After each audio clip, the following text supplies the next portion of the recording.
Ok, então nós chegamos ao final, que seriam as razões trigonométricas no triângulo retângulo.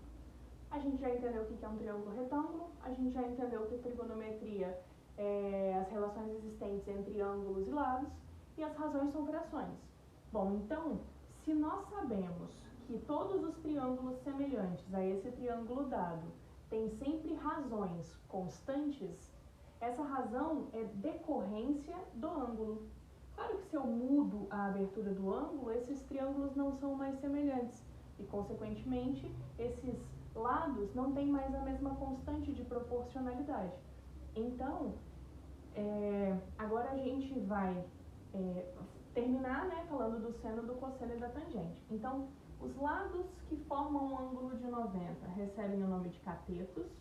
Isso é um cateto, e isso é outro cateto. E o outro lado é a minha hipotenusa. Eu vou tomar como referência esse ângulo alfa.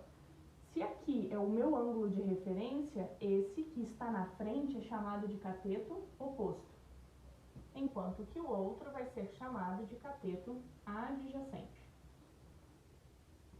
Eu já sei que as divisões entre esses lados passam a ser valores que são constantes.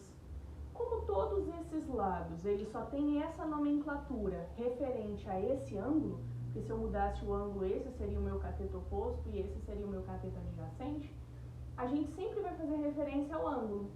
Então, ao dividir o cateto oposto pela hipotenusa, por exemplo, independente do triângulo que eu pegue semelhante a esse, em relação ao ângulo alfa, esse valor vai ser sempre igual. Então, o cateto oposto dividido pela hipotenusa recebeu o nome de seno do ângulo alfa.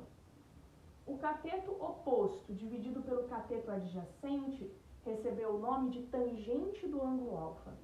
O cateto adjacente dividido pela hipotenusa recebeu o nome de cosseno do ângulo alfa.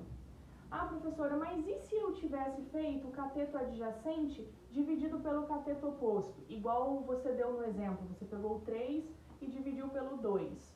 Aí você está criando o inverso da tangente, que é o que a gente chama de cotangente. Se ao invés de dividir o cateto oposto pela hipotenusa, nós tivéssemos dividido a hipotenusa pelo cateto oposto, nós estaríamos criando o inverso do seno, que é a minha cossecante. E se eu tivesse dividido a hipotenusa pelo cateto adjacente, eu estaria fazendo o inverso do cosseno, que é a minha secante, ok? Mas esses são os básicos, né, das razões trigonométricas básicas que a gente utiliza. Para decorar essas três fórmulas, a gente normalmente decora uma palavra só, que é a palavra SOHCAHTOA. SOHCAHTOA. É claro que a palavra em si não faz sentido algum, mas se eu divido ela em 3 pedaços, eu tenho as 3 fórmulas, aonde eu sei que o seno é o oposto sobre a hipotenusa, aonde eu sei que o cosseno é o adjacente sobre a hipotenusa, e aonde eu sei que a tangente é o oposto